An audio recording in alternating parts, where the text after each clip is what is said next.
প্রেম কইরাছেন মুসা নবী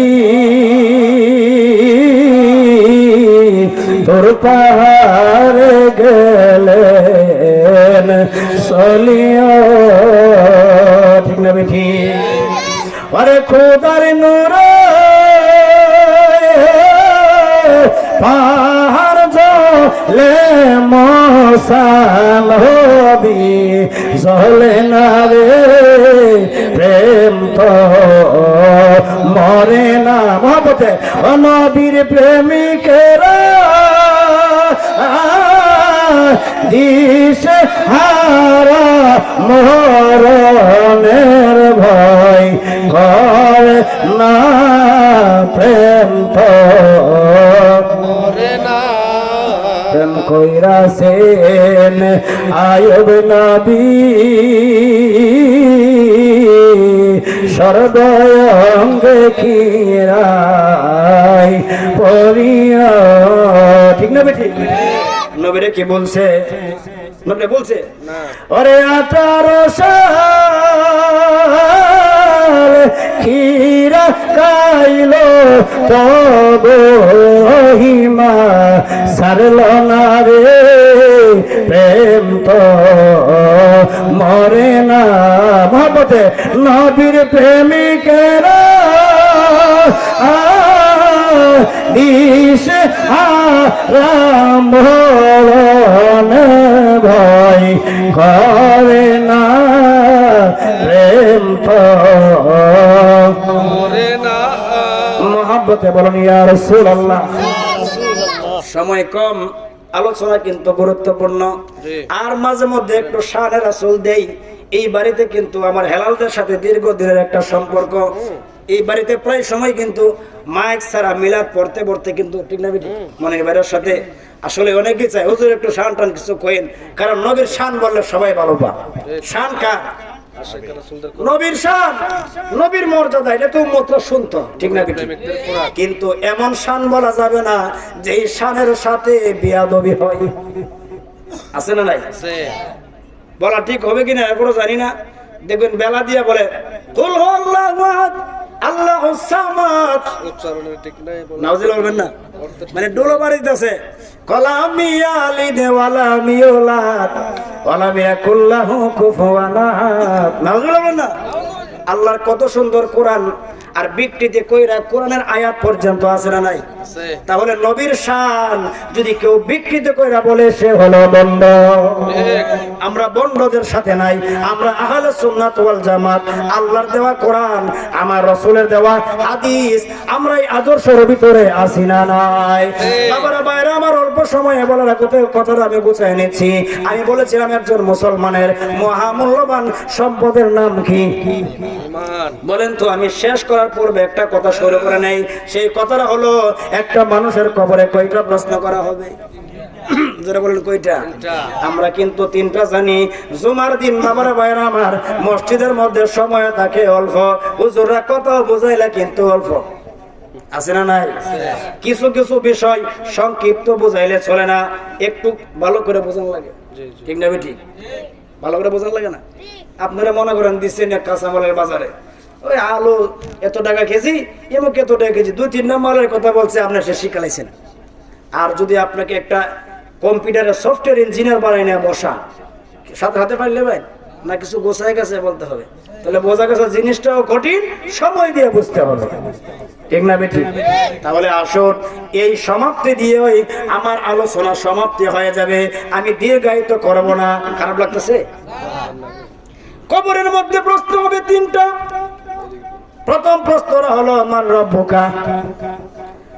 আমরা যারা পারবো, যারা আল্লাহ যদি আমাদেরকে দয়া করে, আমরা বলবো রব্বি আল্লাহ, সুবহানাল্লাহ। আমাদের রবকে, আওয়াজ করবেন, রবকে। এই পিছনে বারে ঘুমাই গেছেন গা, এখনো যদি ঘুমাইছেন গা, 10টা মাত্র বাড়ছে, বলেন আমাদের রবকে।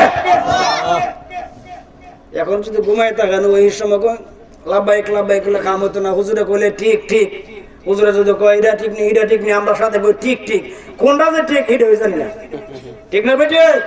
তাহলে বুঝতে কই দেবো। এখন আমি যদি বলি আপনাদেরকে যে কোরআন শরীফের এমক নম্বর আয়াতে এত নম্বর আয়াত আল্লাহ এই কথাটা বলছে ঠিক নেই, এখন আপনারা যদি কোন ঠিক, তাহলে বোঝা গেছে আপনারা আমার উস্তাদ, কারণ আপনারা তো এটার অর্থ জানেন না। তাহলে কোন জায়গা ঠিক বেঠিক বলতে হবে আমরা অনেক সময় মৌলবীর বুঝে না। আমি বলছি এত নম্বর আয়াত এটা আসেনি, আপনারা বলছেন আছে, আপনারা কি দেখছেন? তিরমিজি আপনারা খুলছেন, মেশকা শরীফ আপনারা খুলছেন, আর হুজুর যদি কয় তিরমিজি শরীফের এত নম্বর হাদিসে আসেনি, আর ভাবলে কই যে আছে, হইছেনি এটা। তাহলে ঠিক বেঠিক কিন্তু বলতে গিয়ে অনেক সময় আটকায় যাবেন গা। কোন ঠিক আর বেঠিক একটু খেয়াল করে বলতে হবে, ঘুমাইয়া বললে চলবে না। কথা বলেন ঠিক না বেঠিক? একটু সজাগ হয়ে যায়। নারায়ে তাকবীর, নারায়ে রিসালাত, সুন্নি মহাসম্মেলন। কেন মোল্লাবাড়ি মরহুমা সোনাই পাগলির স্মরণে উরুস মাহফিল। জিন্দাবাদ জিন্দাবাদ। আল্লাহ কবুল করুন। কবরে প্রশ্ন হবে কয়টা? এক নম্বর প্রশ্ন হলো মান রব্বুকা। আমরা সংক্ষিপ্ত ভাবে যারা পারবো আমরা বলে নিব রব্বি আল্লাহ, আমাদের রবকে। দুই নম্বর প্রশ্ন হলো দীনি আল ইসলাম। মান দিনুকা, তোমাদের দিন কি, তোমাদের ধর্ম কি? আমরা যদি আমাদেরকে নসিব করে আল্লাহ, আমরা বলতে পারবো দীনি আল ইসলাম। ঠিক না ঠিক? যে ধর্মরে পছন্দ করেছেন স্বয়ং আল্লাহ, ইন্না দীনা ইনদাল্লাহিল ইসলাম। যদি আপনি আমি যদি এই ধর্মের লোক হয়ে থাকি, আর যদি আল্লাহ আমাদেরকে দয়া করে, তাহলে আমরা পারবো কি পারবো না? প্রশ্ন কয়টা গেল? প্রশ্ন কয়টা গেল? বাবারা ভাইয়ারা আমার গভীর মনোযোগ। বুখারী শরীফের 1257 নম্বর হাদিস। কোন শরীফ? বুখারী শরীফ। আমরা কথা বলেন কোন শরীফ? বুখারী শরীফ। না ভাবতেন আমরা ওই ফুবের বাড়ির হুজুর, এলে কি ফুবের বাড়ির হুজুরে কি কোরআনের বাইরে কথা বলার ক্ষমতা আছে? না। আমেরিকার হুজুরে কোরআনের বাইরে ক্ষমতা আছে? না। আপনারা কয়েকজন মানুষ পাইছি, এই জন্য একটু বুঝাইতেছি। আমি কিন্তু এখন অনেকে জানে তো দূর থেকে আসছি, আমি বাড়ি থেকে আসছি না, আবার চলে যাবো এখানে রাত্রে। তাহলে আমরা কিছু কথা যদি না শুনেন আপনারা, তাহলে তো হইতো না। আর আপনাদের দোয়ার বরকতে বাংলাদেশের সুনামধন্য মাদ্রাসা কাদিয়া তৈবা কামিল মাদ্রাসাতে এই বছর কামিলে ফার্স্ট ইয়ারে পরীক্ষা দিয়েছি। আগামী বছর ইনশাআল্লাহ মুফতি সাহেব কইতার বানি মারহাবা কইতেন না? আপনার এলাকার থেকে যদি আপনারা দোয়া, এটা আপনারা দোয়ার ফসল। আমরা যখন বিভিন্ন জায়গা যাই, বাড়ি কোথায়, তখন বলতে হয় কি ব্রাহ্মণবাড়িয়া। ব্রাহ্মণবাড়িয়া কোন থানা? তখন বিজয়নগর। কোন ইউনিয়ন? বুদন্তি। কোন গ্রাম? কেনা। মারহাবা। ঠিক না ঠিক? তাহলে আপনারা সন্তানত্বই, এটা আমাদের গর্ব না? বিভিন্ন জায়গাতে আপনাদের দোয়া চাই, আসল সামনের দিকে চলা যায়। দুইটা প্রশ্ন, আবার হলো 3 নম্বর। কত নম্বর? 3 নম্বর। হুজুর জুম্মার এই মিম্বরের মধ্যে বৈশা বুঝাই দিছে 3 নম্বর প্রশ্ন, মান নাবিয়ুকা, তোমার নবীকে। আর পাবলিকরা কইছে আমরা নবী মুহাম্মদ সাল্লাল্লাহু আলাইহি সাল্লাম শেষ। না না, এভাবে শেষ না। বুখারী শরীফ 1257 নম্বর হাদিস। এখন গিয়ে হাদিসটা খুলে দেখুন, কারণ আমাদের গ্রামে যথেষ্ট আলেম ওলামা আছে। মারহাবা বলেন। বুখারী শরীফ, বারবার বলছি, রিপিট করছি বোঝার জন্য। বুখারী শরীফের 1257 নম্বর হাদিসটা এখন গিয়ে দেখতে পারেন। 3 নম্বর প্রশ্নটা মান নাবিয়ুকা, এত সংক্ষিপ্ত ভাবে নয়। মা কুনতা তাকুলু হাক্কার রাজুল, সুবহানাল্লাহ। মা কুনতা তাকুলু ফি হাক্কি হাজার রাজুলুল্লাযী বুয়ুসাফিকুম। কবর থেকে ফেরেশতারা ইশারা করবে, এই যে ব্যক্তিটা এখানে বসা। কেউ কেউ বলেছেন এই যে ব্যক্তিটা এখানে দাঁড়ানো, ওই ব্যক্তি সম্পর্কে তোমাদের কি ধারণা আছে? নবী প্রশ্ন কবরে আসেনি? অনেকে কয় এত নবী নেবে কইরো না, কবরে গিয়া নামাজের হিসাব দিও। এই কথাটা যারা বলে, আমি বারবার বলবো, তুমি কোনোদিন আলেম হইতে পারে নাই, কারণ কবরের মধ্যে নামাজের হিসাব নাই। আউয়ালু মা ইউহাসাবু বিল আবদু ইয়াউমাল কিয়ামাতি সালাত। আপনার নামাজের হিসাব হলো হাসরের মাঠে। ঠিক না বেটি? কবরের প্রশ্ন হলো ইমানের প্রশ্ন, হাসরের প্রশ্ন হলো আমলের প্রশ্ন। আমার নবী ডাক দেয়, উম্মত আখলিস দীনাকা ইয়াকফিকাল আমালুল কলিল। যদি তোমার ঈমানটারে মজবুত করতে পারো, অল্প আমলের দ্বারা নাজাত পাইতে পারো। আল্লাহুম্মা সাল্লি আলা মুহাম্মাদ ওয়া আলা আলি সাইয়্যিদিনা। আমার নবীর শানে প্রেমে ডোরি মনে বান্দনা, নবীর শানে প্রেমের ডোরি বান্দনা শয়নে সপন দেখবা মদিনা বলন শয়নে সপন আল্লাহুম্মা সাল্লি ওয়া সাল্লিম ওয়া বারিক আলাই। লম্বা শান বললে আলোচনা গোছাইতে পারবো না। আমরা আছি কবরের মধ্যে প্রশ্ন কয়টা? 3 নম্বর প্রশ্ন। কত নম্বর প্রশ্ন? 3 নম্বর প্রশ্ন। এবার 3 নম্বর প্রশ্নটা বুঝাইবার আগে আরেকটা কথা না বললে নয়। আমাদের এলাকার মধ্যে বহু মসজিদের মধ্যে কিছু ওয়াজ হয় যে কবর থেকে রওজা পর্যন্ত একটা সুড়ঙ্গ করে দিবেন। নারে তাকবীর, আল্লাহু আকবার, নারে রিসালাত, ইয়া রাসূলুল্লাহ, প্রধান অতিথির আগমন শুভেচ্ছা স্বাগতম, এই মাহফিলের পক্ষ থেকে, শুভেচ্ছা, এই মাহফিলের পক্ষ থেকে গানগুলা শুভেচ্ছা, প্রধান অতিথির আগমন। শুভেচ্ছা স্বাগতম, নারে তাকবীর, আল্লাহু আকবার, নারে রিসালাত। ইয়া রাসূলুল্লাহ। খুশি না বাজা? সেই আমার ভাইজান মোহাব্বতের ভাই চলে আসছে। ভাই যদি বলে একটু কথাটা গোছাই দিয়ে শেষ দিয়ে দিই। মারহাবা বলে। বোঝানোর জন্য বলছিলাম, হুজুর কইতেছেন কেনাগ্রামে আপনি আমি মারা গেছি, আর কেনাগ্রাম থেকে রওজা পর্যন্ত প্রায় 5000 মাইলের উপরে নদী, ঠিক না বেঠিক? এত সুন্দর সাগরও গর্ত নাই, সাগর মনে পড়তো না আর কি। আমরা যে পরিবারে দিছে যে ছিদ্র করে দিব আর ছিদ্র দিয়া নবী দেখা যাইব, তাদের বিশ্বাস নবী কবরে আসতে পারে না, ঠিক না বেঠিক? আপনারা জবাব দিবেন, আমার নবীজি 63 বছরের জিন্দেগিতে যখন দুনিয়াতে ছিল, সাহাবায়ে আজমাইন কেরাম থেকে শুরু করে নিয়ে অনেকে তো রওজা থেকে, অনেকে গেছে না কবরে, গেছে না কবর হয়েছে না? এই সময় প্রশ্ন 2টা আছে না 3টায়? জোরে বলেন। তাহলে আমার নবীজি এখনো দুনিয়ার মধ্যে রওজায়ে আতহারের মধ্যে ঘুমান নাই, বিশ্রাম নেন নাই।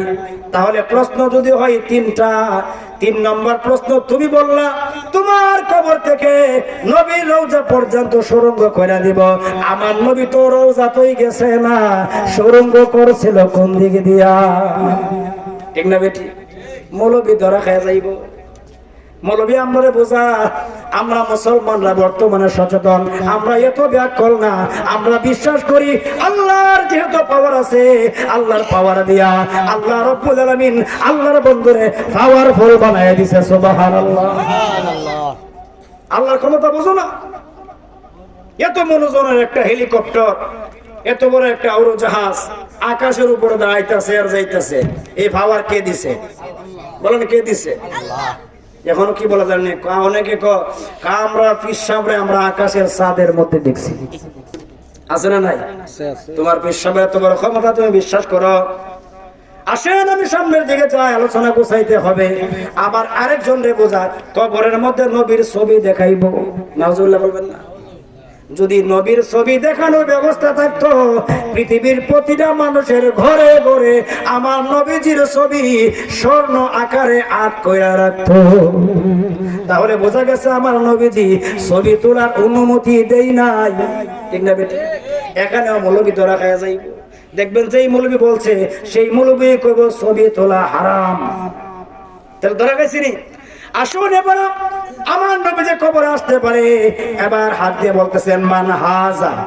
আলেম থাকলে কথা বললে ভালো লাগে, হাজা বোঝানোর জন্য। ছোট বাচ্চারা আছে দেখবেন স্কুলে ভর্তি হইলে, দিস ইজ এ বল, এই হই বল, দ্যাট ইজ এ ব্ল্যাকবোর্ড, ওই হই ব্ল্যাকবোর্ড। আঙ্গুল দিয়ে ওই মানে বোঝানো হয়েছে, দিস মানে কাছে, দ্যাট মানে দূরে, হাজা মানে কাছে। হুজুর হাজা আঙ্গুল দিয়ে ইশারা তো নস ইশারা করছে, বলতেছেন মান হাজার রাজুলুল্লাযী বুয়ুসাফিকুম। এই যে কবরের মধ্যে আমার কামলি বলা নবীরে দেখাইতেছে, এই যে দেখানো হচ্ছে, ওনার সম্পর্কে তোমার কি আকীদা? তখন পৃথিবীতে কিন্তু মানুষ কইব, আমরা তো জানতাম, আমরা হুজুরে কইতো নবী হাজির নাজির না, ঠিক না বেটি? কারণ হুজুরের আকীদা তো পোষণ করছে নবী কবরে আসতে পারে না, নবীর ছবি দেখাইবো। এখন যদি বলি এটা আমরা নবী, তাহলে তো আমরা তোরা খেয়ে যাব। আমার আল্লাহ ডাক দিয়ে কই, বান্দারে ভুল করছ, ভুল করছ, আমার ক্ষমতা যেহেতু বেশি, আমি ক্ষমতা দিতেও পারি, তোরা কি জানোস না? এবার আসুন আমার একটু বুঝি। এবার বলতেছেন আমরা এই কানার উম্মত, ডাক দিয়ে বল আল্লাহ আপনি আমরা কি প্রশ্ন করলেন? আল্লাহ নবীরে তো আমরা জীবদ্দশায় কোনোদিন চর্মচক্ষে দেখছি না, দেখছি আমরা আল্লাহরে প্রশ্ন করলাম, ও মালিক আমরা তো নবীরে কোনোদিন দেখছি না, আমরা কেমনে চিনবো? ঠিক না বেটি? আপনি আবু বকর ওমর ওসমান আলী রাদিয়াল্লাহু তাআলা আনহুরে প্রশ্ন করতে পারেন, আমার নবী ডাক দিয়ে উম্মত আলা লা ঈমান আলিমাল্লাহ মুহাব্বাত লাহু, যার ভিতরে আমার উম্মত আমার নবীজির প্রেম নাই, ভালোবাসা নাই, তার ঈমান নাই। এই কলিজার মধ্যে আমি নবীর ভালোবাসা যদি তুমি রাখতে পারো, আমার আগে আমার সাইফুল বাজ ওয়াজ করে গেছে, আন-নাবিয়্যু আউলা বিল মুমিনিনা মিন আনফুসিহিম। আন-নাবিয়্যু আউলা শব্দের দুইটা অর্থ, একটা হলো আকরাব আর একটা হলো আহবাব। সুবহানাল্লাহ। আহবাব মানে মহব্বত, যার অন্তরের মধ্যে নবীর মহব্বত আছে, আকরাব নবী তার নিকটে।